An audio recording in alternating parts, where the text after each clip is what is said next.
The views and opinions expressed by the host do not state or reflect those of the company and its management. Furthermore, the views, opinions, and insinuations made by the host, guests, do not reflect those of the show, the management, and the network. Magandang gabi, Pilipinas. Tonight, the political temperature continues to rise as the latest Pulse Asia survey shakes the possible 2028 presidential landscape. From surprising numbers to emerging contenders, we break down what the latest public sentiment could mean for the country's future. On this program, we could go beyond the surface. We examine the context, the strategy, and the implications behind the headlines. Ako po si Ox Baliado, and this is the PH Insider on TV.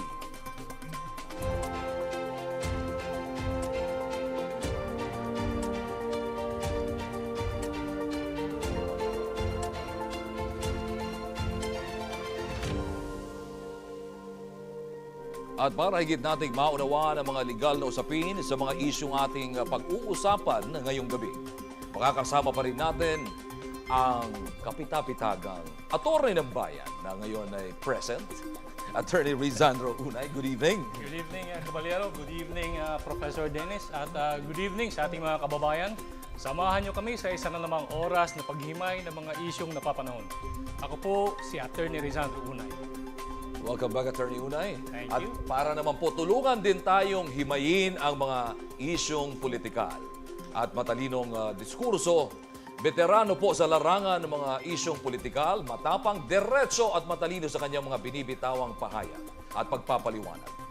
Academician from the University of Santo Tomas and international relations expert, ang ating pong residenteng political analyst na ngayon ko lang ulit makikita.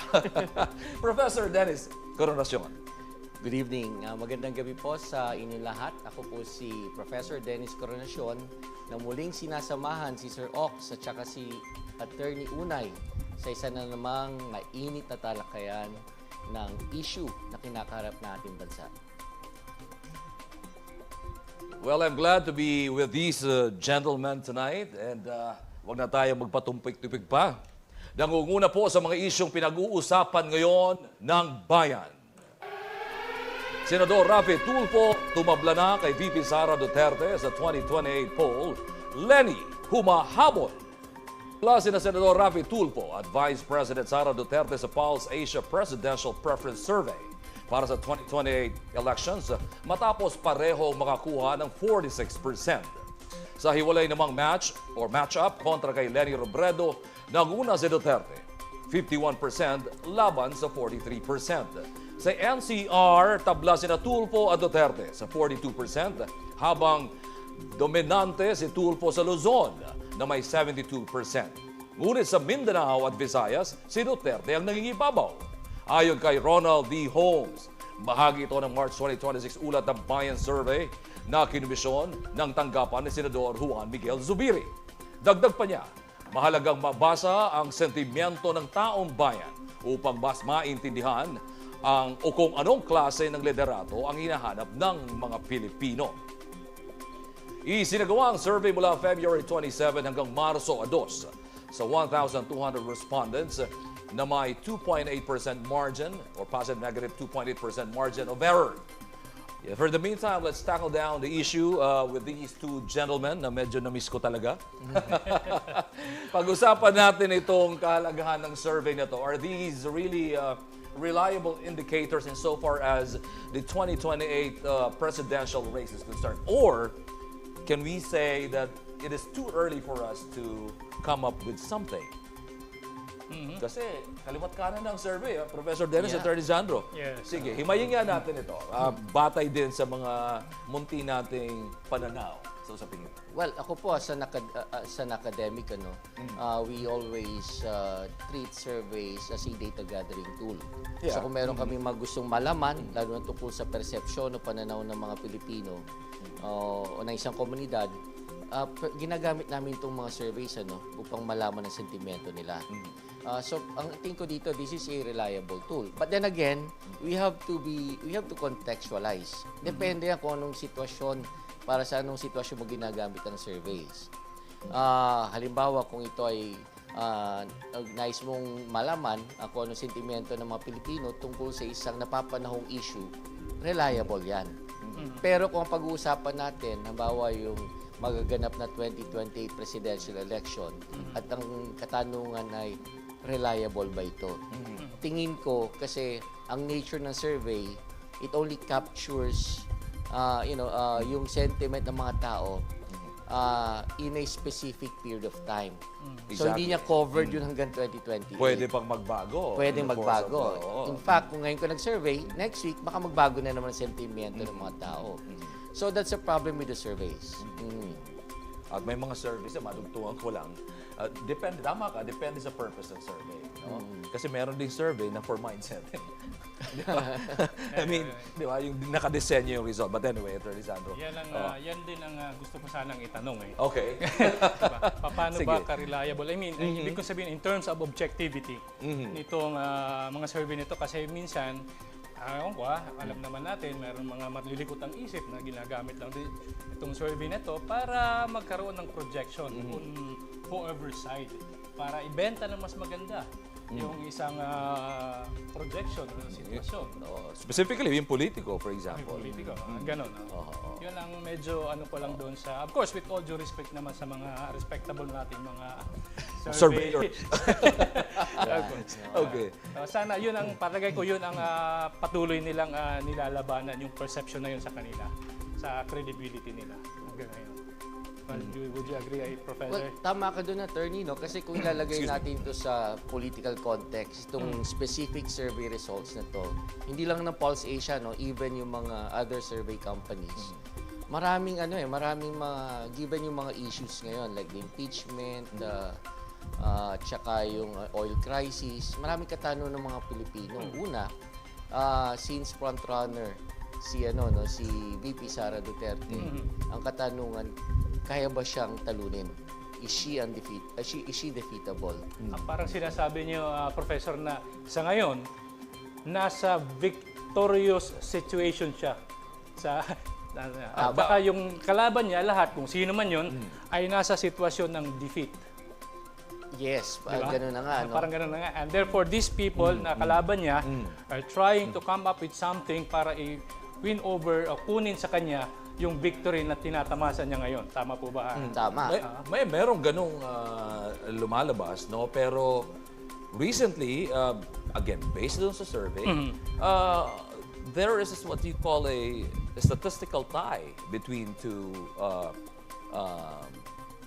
potential candidates, Raffy Tulfo and Sara Duterte. Ano tingin natin yung current political mood ngayon ng mga Pinoy? Well, this is a different scenario, no? Kasi one-on-one. Unlike yung isang scenario naman na tatlo, at least there are three or more potential presidential candidates. Potential pa lang to kasi wala pa naman COC. So, iba-ibang scenarios at iba-ibang possibilities. And again, it might be too early for us to conclude, ano? Kung anong masasabi natin yung political mood ngayon ng mga Pinoy as of the present. Kasi malaki pa ang itatakbo ng panahon. Pwede ito magbago every now and then. But for the meantime, we already have our guest tonight. I understand it's already available online via Zoom. Please welcome the president of Pulse Asia, Professor Ronald Holmes. Good evening, sir. Welcome to the PH Insider on TV. Good afternoon. Good afternoon.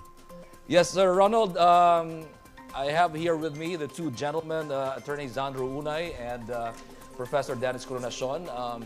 Let me introduce myself to you, Ox Balyado po. And once again, welcome to the show. We were talking about the reliability of the survey numbers being indicators of the 2028 presidential race. Or masyado pa ba itong maaga para pag-usapan itong o para sabihin na reliable nga itong mga result ng recent surveys?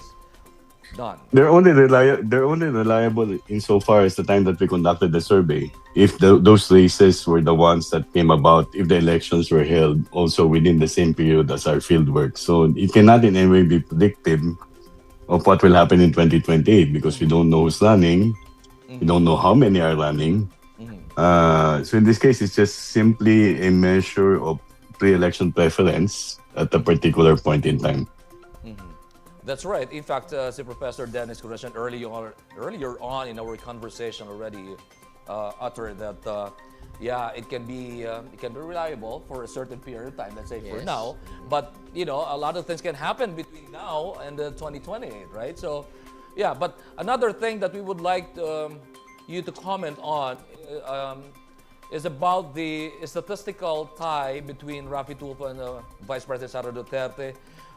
What does it tell us about, insofar as the political mood of the Filipinos? Well, you can look at the subnational areas, and you see in the subnational areas, Mindanao, Sara Duterte is leading. In Visayas, she's getting 2 out of 3. But in the balance of Luzon, that's where Raffy Tulfo gets a sizable lead over Sara Duterte in that hypothetical scenario that there's a one-on-one race. Now, the reason why they're tied is largely because the size of the balance of Luzon is almost the same as it's the same as the size of Visayas and Mindanao combined. So if you put weights towards on the sample, then the preferences that they get in each of those areas would lead them towards a tie. So that means they're popular.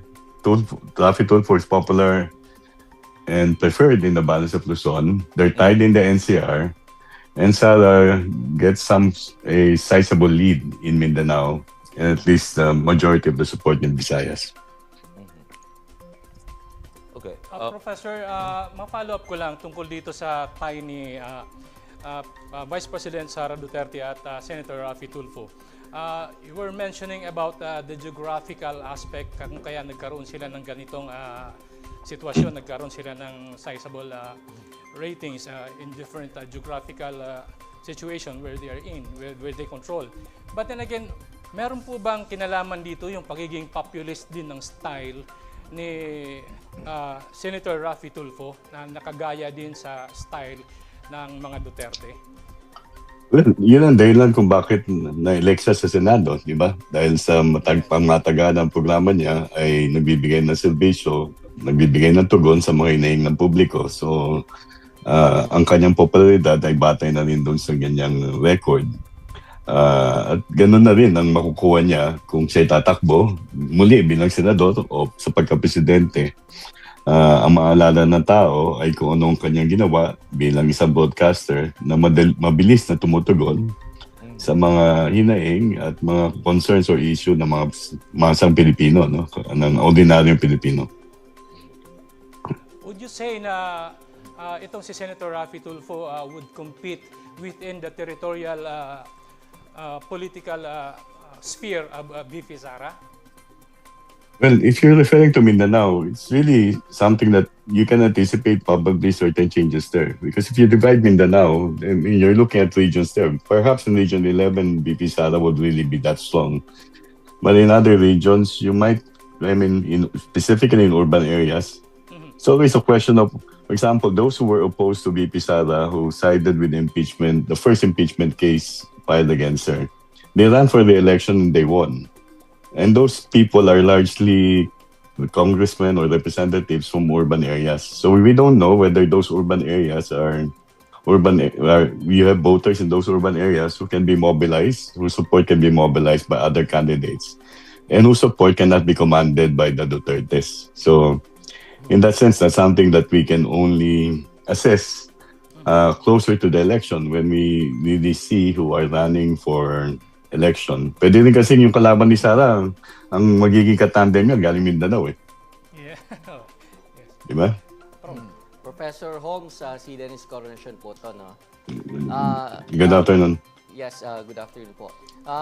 Ako interested ako dun sa statistical tie between Vice President Sara Duterte and Raffy Tulfo. Kasi there's also, I think, a separate question wherein pinagpare si Vice President Sara Duterte at saka si former Vice President Leni Robredo. Curious ako dun sa pagkakadesign nung questions niya kasi it seems na one-on-one ito. Do these questions suggest na, or are you trying to search for a possible presidential candidate who could defeat Vice President Sara Duterte? No, Dennis, the questions actually came, as we mentioned in our statement to the media. These are questions that were LiDAR questions in our survey, and it came from the office of Senator Mig Zubiri. So it's not necessarily something that we will disagree with, but the possibility of a head-to-head race is still there. Although we have not had one-on-one races since 1992, the first presidential elections after 1986. Who knows whether there will be just two candidates? It really depends on how those who are in other camps outside of the Duterte camp would decide, no? And you don't know even whether the Duterte camp will remain also unified. I guess there's a higher possibility that there's only going to be one candidate from the Dutertes. But whether there are other candidates from the other political camps, we'll see. Mahirap eh. Pero hindi sa amin nanggaling yung mga pangalan, no? Nanggaling yan sa opisina ni Senator Zubiri. Okay. Alright, Professor Holmes, kanina napag-uusapan natin si VP Sara Duterte being from Mindanao, from Davao.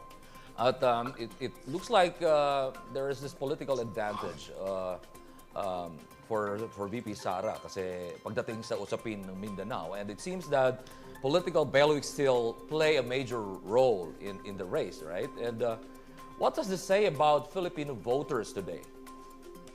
Well, it's not exactly just today. It's something that we've seen even in elections earlier, even in the pre-martial law era, that you have voters who actually will vote along ethno-linguistic lines. Kaya dati, even in the two-party system that we had in the pre-war and post-war period, you will see that the presidential candidate will normally select a vice presidential running mate who comes from a different region, coming from a different ethno-linguistic group. So it's nothing new. And that's the reason why the unit team succeeded also in 2025 to get majority support, because essentially they brought together North and South. So that's something that candidates will calibrate. Hindi ka pwedeng galing lang sa Mindanao, because that means that you're dispensing all the other areas, 75% of the voting population. So let's see. Alright. Professor, sa inyo pong palagay, since pinag-uusapan lang naman natin dito itong tatlong mga candidates, possible candidates, former Vice President Leni Robredo, si VP Sara at si Senator Raffy Tulfo. Do you see a three-way fight coming 2028 presidential elections from these candidates, would-be candidates, if ever they would run? Ano po sa tingin niyo? At palagay niyo, sinong maapektuhan dito, sino ang magbe-benefit if ever Senator Tulfo would really throw his hat to the arena in the political arena in 2028? Yeah, dalawa sa tatlo, so, si VP Leni at si Senator Tulfo nagsabing hindi siya tatakbo. Ngayon, ang tanong, maaari bang tumakbo silang pareho? Oo, maaari. Maaari bang may iba pang tumakbo at magiging tatlo, apat o lima ang medyo significant candidates? Yes, that's a possibility. But if that happens, and if we just work with the figures that we have, if the elections were held at the time that we conducted the survey, multiple candidates will split their support. So let's say, for example, in the case of VP Leni and Senator Tulfo, they're both strong in the balance of Luzon. One of the sets had 6 names, including Leni and Raffy Tulfo. And you'll see, in that particular set with 6 names, si VP Leni gets more of the preference in balance of Luzon compared to Senator Tulfo. So that's an indication of how voters will be split if there are more candidates who are strong in specific areas. So it's up to them really to agree, because otherwise they'll end up like, in 2004, there were 2 camps that were opposed to the GMA administration, Fernando Po Jr. and Ping Lacson. If Ping Lacson did not run, FPJ would have won, right? So that's something that it's possible, but that's something that may happen also, or will happen, when 2 candidates who are strong in a specific place decide to run themselves. In that regard, we would like to thank you for your time, Professor Ronald, for joining Yes, sorry. us tonight. Yeah. Okay. Until next time, thank you. Okay. All right, that's Professor Ronald Holmes, the president of Pulse Asia. Anyway, Professor Dennis, I'm sure meron kang gustong itanong doon eh. Baka pwede na natin pag-usapan natin. Himay-himayin natin Ubusan dito tayo ng nila. oras, ha? Attorney Santo. Medyo nagmamadali lang si Professor Ronald. Before I believe, yeah. before he he said goodbye to us, meron sana akong gusto itanong, what factors could explain Leni Robredo gaining ground despite losing in the overall matchup? Kasi it appears in the survey that in a head-to-head situation, VP Sara Duterte going up against former Vice President Leni Robredo, mas lamang si malayo. VP sa malayo. So ang ano doon, is it still possible for the former Vice President to gain Traction. to gain traction, for her campaign to gain traction, and for her numbers to go up? Diba? Yun ang magandang tanong doon kasi at least si Tulfo statistically tied sila ni VP Sara Duterte. Well, ako, nakikita ko dyan, pwede pa namang umangat.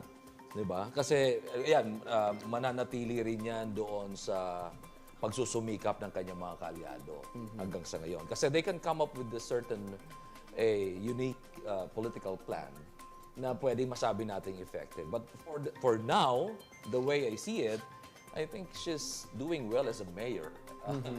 Kung sa Naga ang pag-uusapan, I think lamang siya, or even Bicol region. But nakita naman natin na rin yung mga resulta based on sa mga previous elections. No?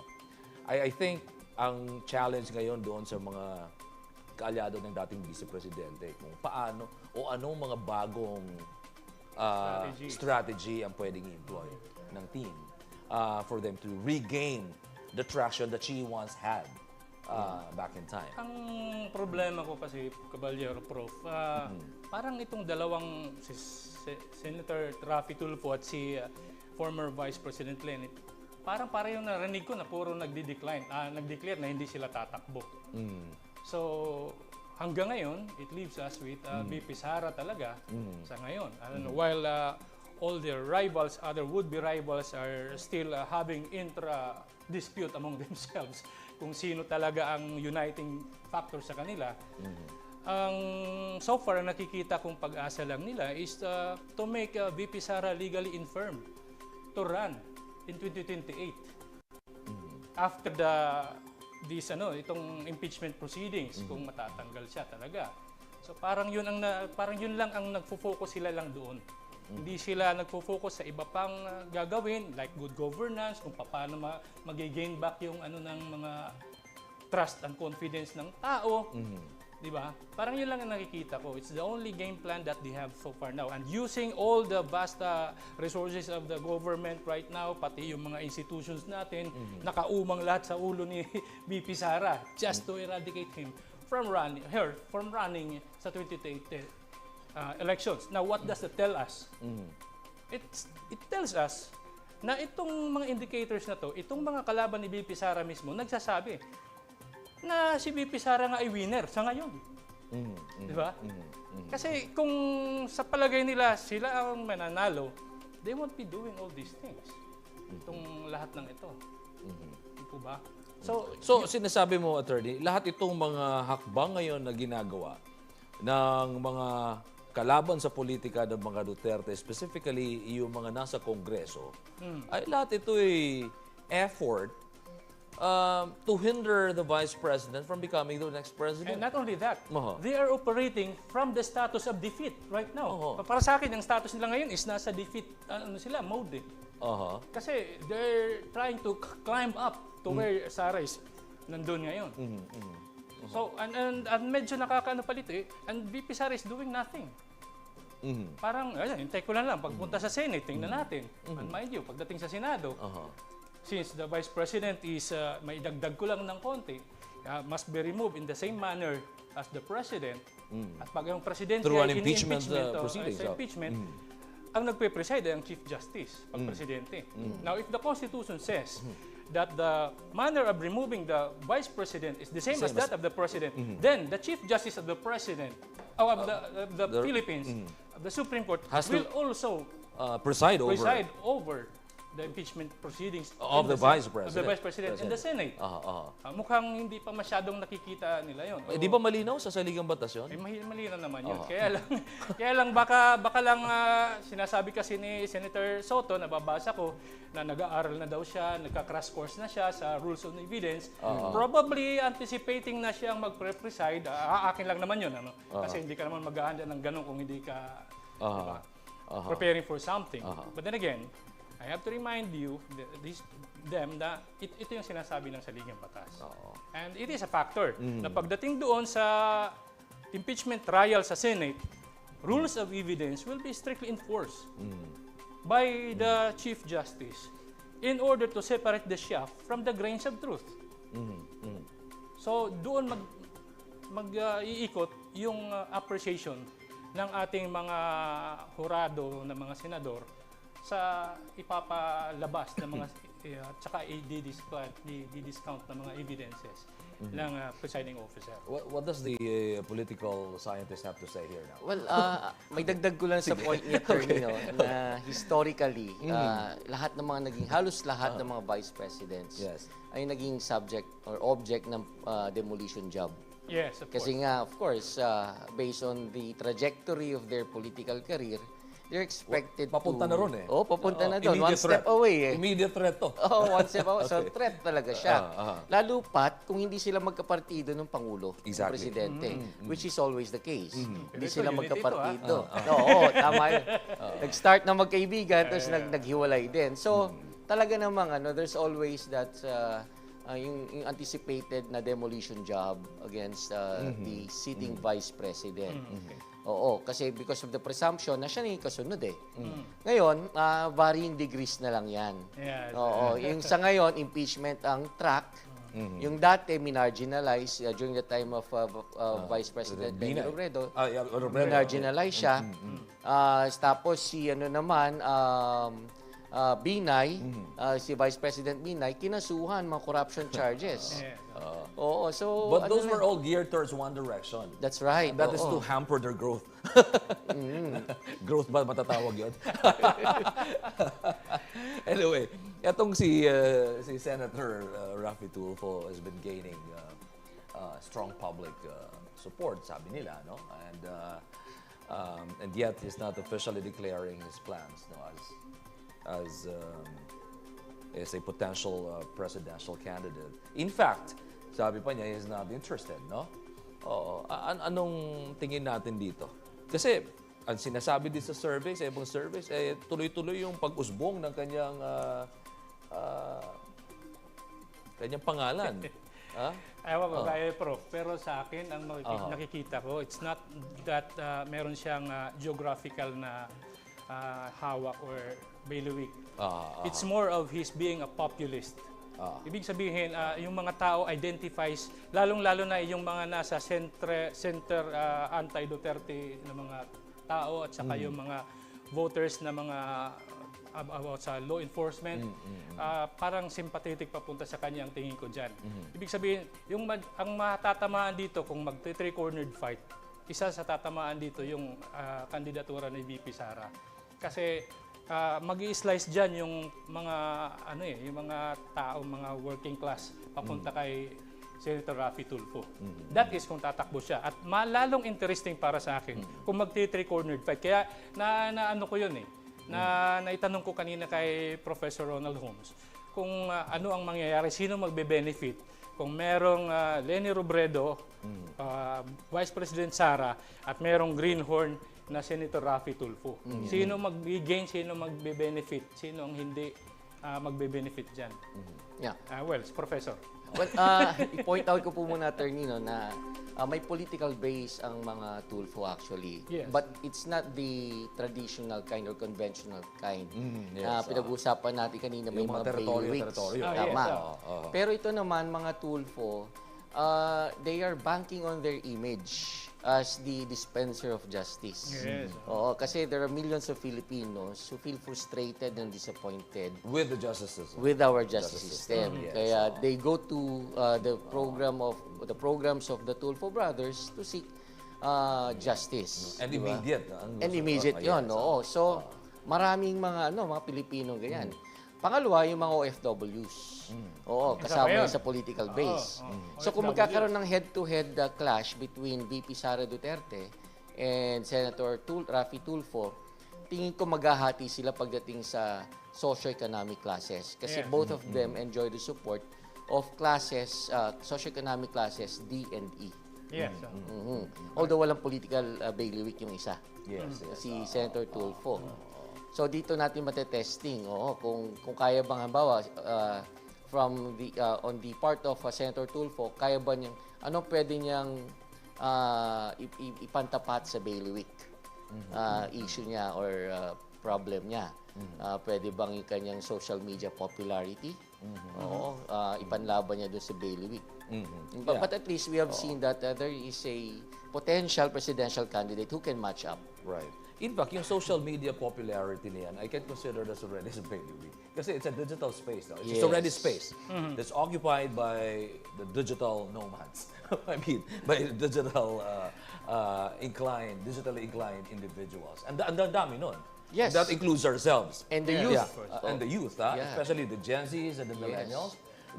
Ito yung majority ngayon sa mga botante sa totoo lang. No? Kaya medyo nagmamatter at masasabi natin bailiwick din yun. Pero balikan lang natin yung usaping survey. Ano ba dapat ang ilagay sa isipan ng bawat Pilipino when it comes to interpreting surveys? Sige nga. Well, I mean, just to guide them once and for all. Kasi I understand we all have our own ways of interpreting surveys. And in fact, we all have our own opinions pagdating sa mga survey ngayon. Yung mga numbers na binibigay, for instance, the Pulse Asia. Yeah. Actually, it depends on whose perspective we are looking at. Okay. Kung halimbawa potential presidential candidate, halimbawa yung mga napangalanan dyan, former VP Leni Robredo, Senator Raffy Tulfo, yung survey results niyan can serve as a guide for them when they decide. Oo, kasi titingnan nila kung mag-gain ng traction eh. Oo, wag muna sila mag-decide ngayon kasi pabago-bago nga ang isip ng mga Pilipino, nag-iiba-ibang results.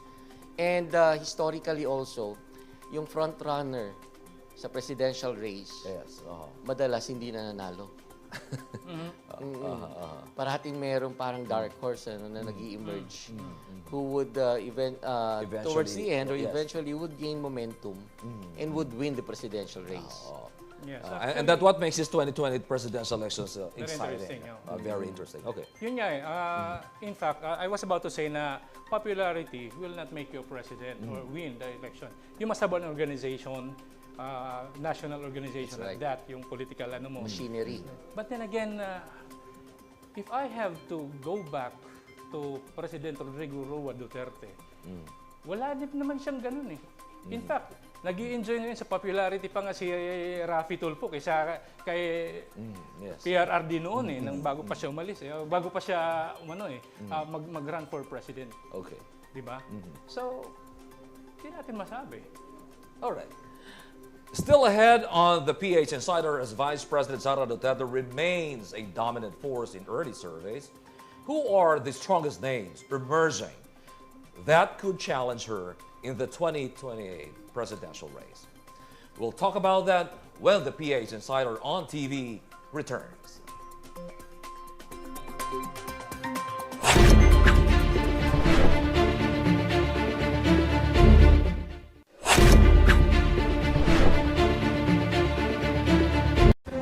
The 2025 was a meaningful year for Bingo Plus Foundation. As our purpose grew, it was time for a new chapter.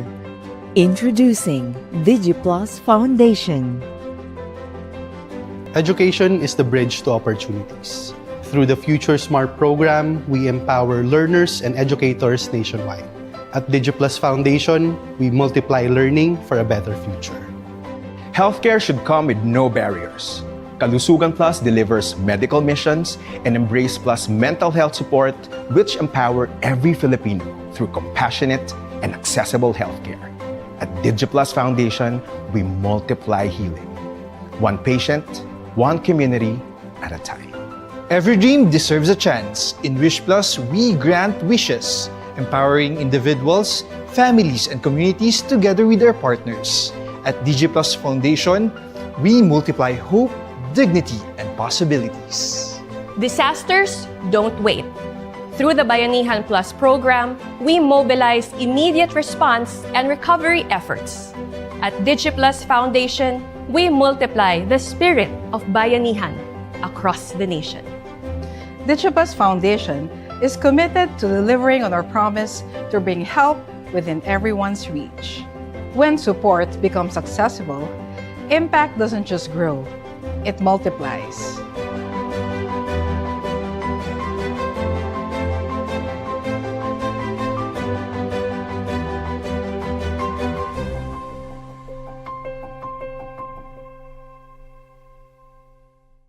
Madaling pa mag-cash in sa Bingo Plus? Sa Bingo Plus. Official partner na namin ng Bayad Center. Easy! License ba yun ng popcorn? Sa Bingo Plus. Kaya responsible gaming lagi. Ang fun! Gaming? Na may insurance? Sa Bingo Plus. Sa PhilFirst, insured ang wallet mo ng 1 million pesos. Safe nga! Talaga namang... Sa Bingo Plus. Partnered with Bayad Center, licensed by PAGCOR, protected by PhilFirst. Sa Bingo Plus.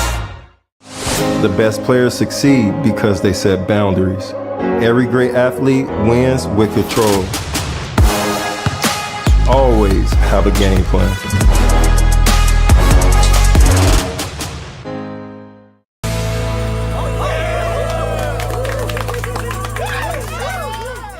Next day, lumakad ulit ako doon. Meron akong nakitang matanda. Sumusunod siya sa akin. Sumunod siya sa akin gano'n. Sumunod siya sa akin. Tapos, nahalata ako na, magdanakaw to ah. Sabi ko, popokpokin ko ulo na to pag lumapit sa akin to. Pero ang ginawa ko, tumigil ako doon sa may kanto. Pagtigil ko doon sa may kanto, may posteng malinaw doon, tapos may CCTV doon ako pumesto. Biglang lumapit sa akin. Paglapit sa akin, Toy, nakagat ka dati ng aso. Sabi sa akin. Nakagat ka ba? Nakagat ka ba? Sabi ko, opo. Sabi niya. Paano niyo po nalaman? Sabi ko, paano niyo po nalaman na nakagat ako ng aso? Alam ko. Kasi nandun ako. Sabi niya, nandun ako. Tapos nung, okay na. Sabi niya, umalis ako. Tapos maya, pagbalik ko, pauwi na ako. Doon pa rin siya. Toy, alam ko kung saan ka nakagat. Sabi niya. Saan ka nakagat? Sabi niya, alam ko kung saan ka nakagat. Dito tatawin. Kung, sabi niya, sa leeg. Sabi niya, sa leeg ka nakagat. Sabi ko, opo, totoo po. Nakagat ka sa leeg? Oo, totoo. Ito, meron ako dito. Oo nga, no? Oo nga. Patay nga yun, hindi naman sa leeg yun. Hindi, ito leeg ko. May parang pekas ako dito. Tapos sabi niya, patingin ako niya. Tinignan niya. Sabi niya, yung aso na nakagat sa'yo, hindi normal. Sabi niya sa akin, hindi yan normal. Kailangan mo sumama sa akin. Tapos ito, tawanan niya ito. Tignan mo. Tawanan mo. Nakulul na nga ako eh. Nakagat ako ng aso.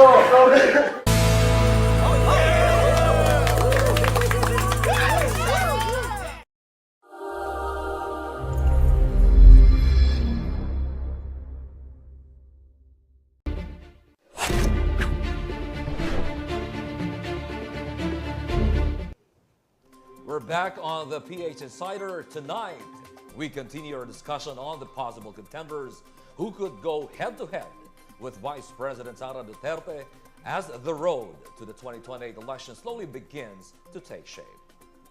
Ito. Balikan natin ito. Okay. Sige, I wanna go first. Sige. Kasi ito imagine this, na yung natin dito ay declared natin na champion si Sara. Naghahanap lang tayo ng challenger. Okay? So, yan ang mahirap nating hanapin ngayon. But so far, if we have to go by the numbers, sa aking palagay, si Senator Raffy Tulfo, kung interested siya, ay posible. Bakit?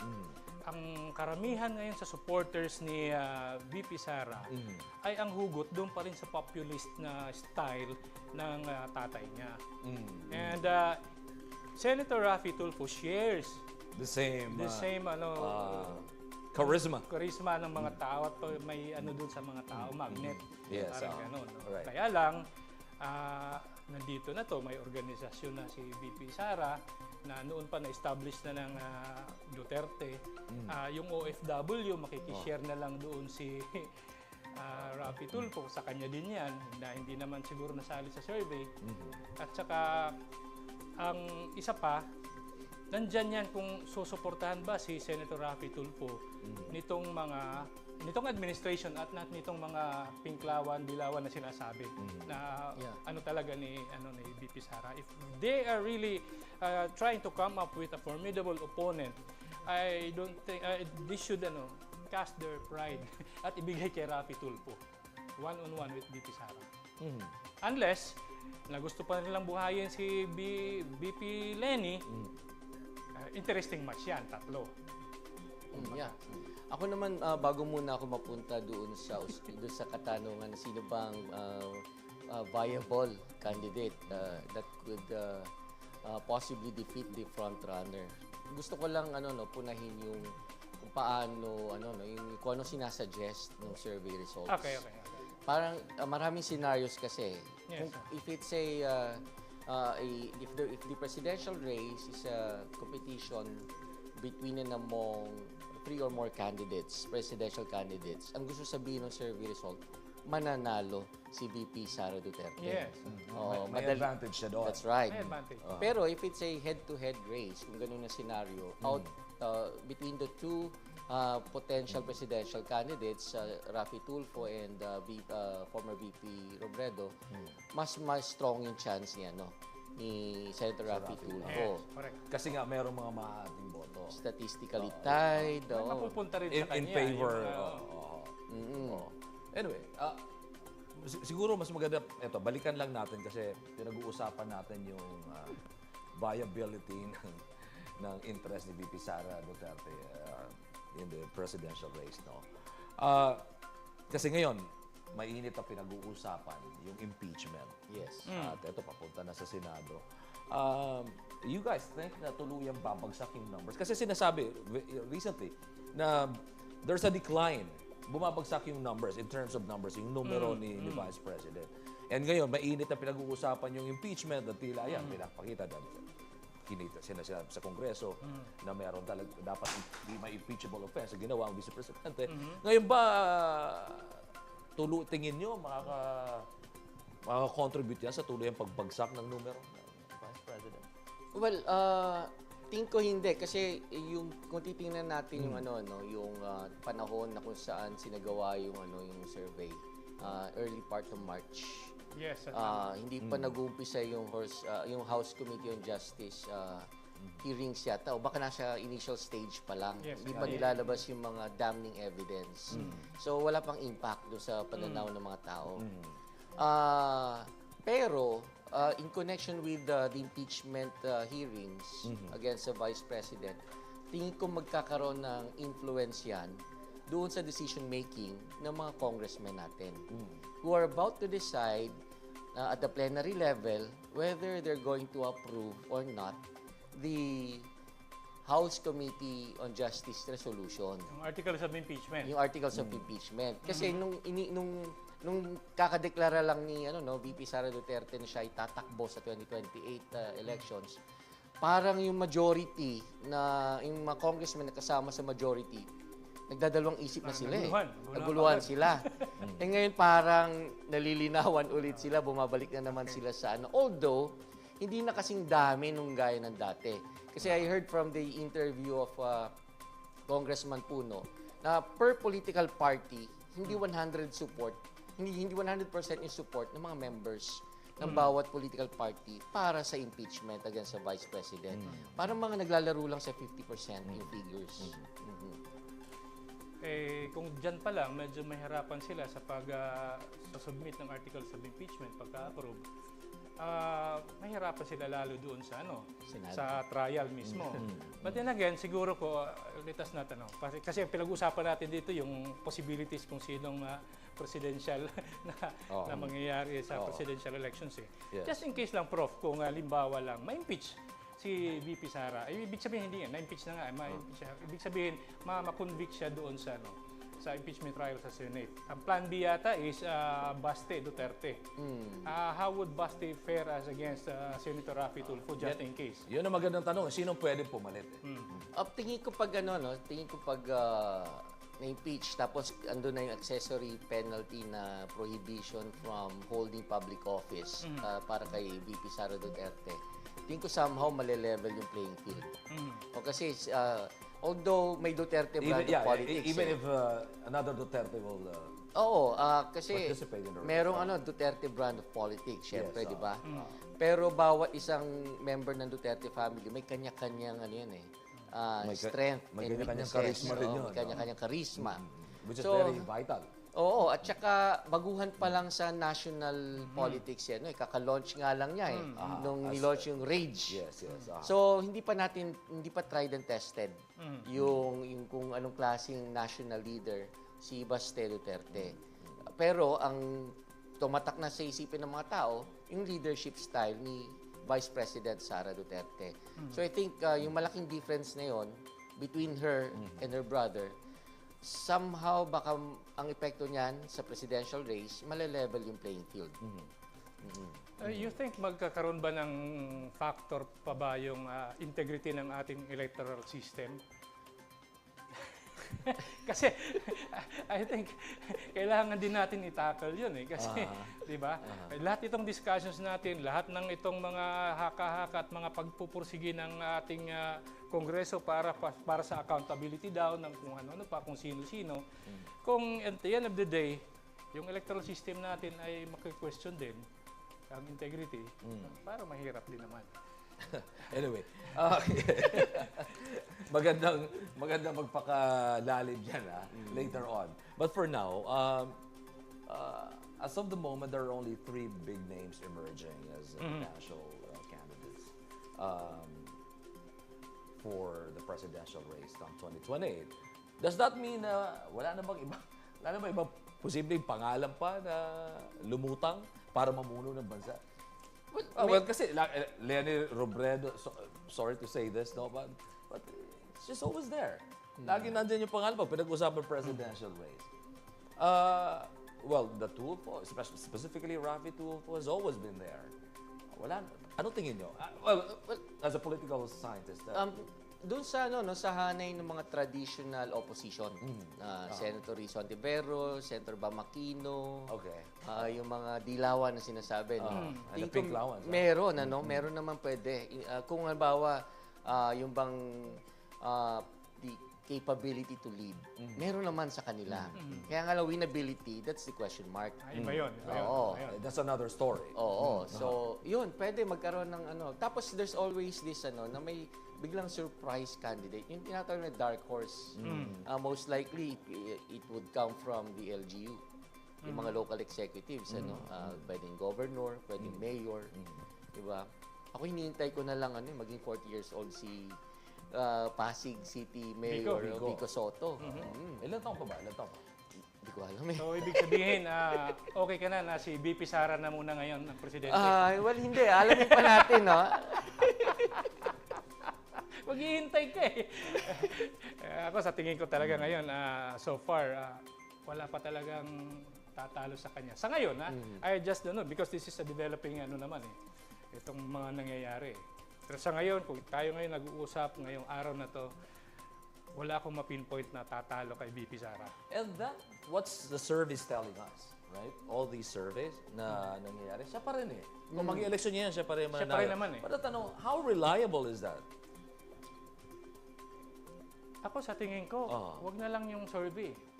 The way that this administration at saka yung mga rivals ni VP Sara are doing their best para lang siya ma-unseat as a vice president, para hindi siya makatakbo sa 2028, speaks for itself.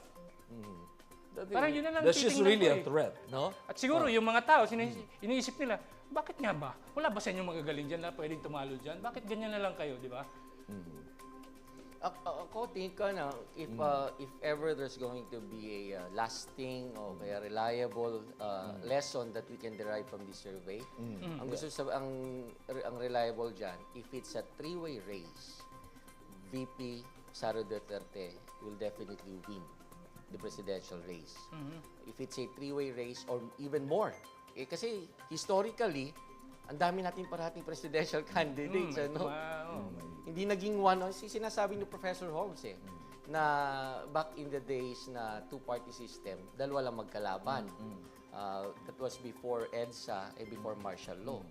Pero ngayon na tayo, multi-party system, at maraming pwedeng mag-field ng mga kanya-kanyang presidential candidates. Meron pa nga yung mga grupo ng mga progresibo, no? Yes. Tapos yan dyan pa yung mga nuisance candidates.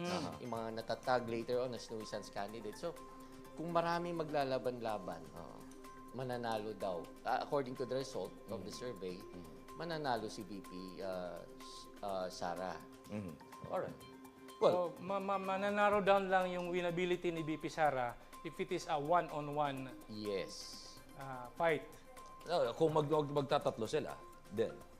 One-on-one nga daw, sabi ni Prof. Okay, Yun lang ang chance. Pero sabi din ni Professor Dennis, kung tatlo sila, malaki pa rin ang chance si VP Sara. That's right. At ang sinasabi ni Attorney Unay, kung mag-e-election ngayon, si VP Sara pa rin ang mananalo. Yun din ang sinasabi ng survey. Yes. Diba?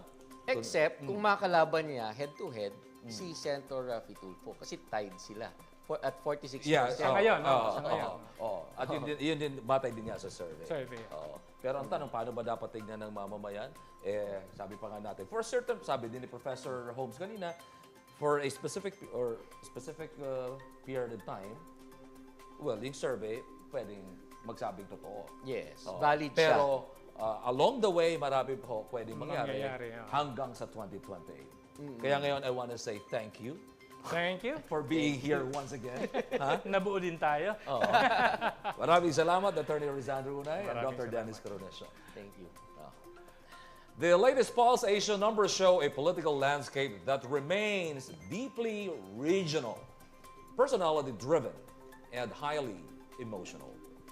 Familiar names continue to dominate, but the tightening figures also tell us one thing. No lead is permanent. For Vice President Sara Duterte, the challenge is maintaining trust amid growing scrutiny and controversy.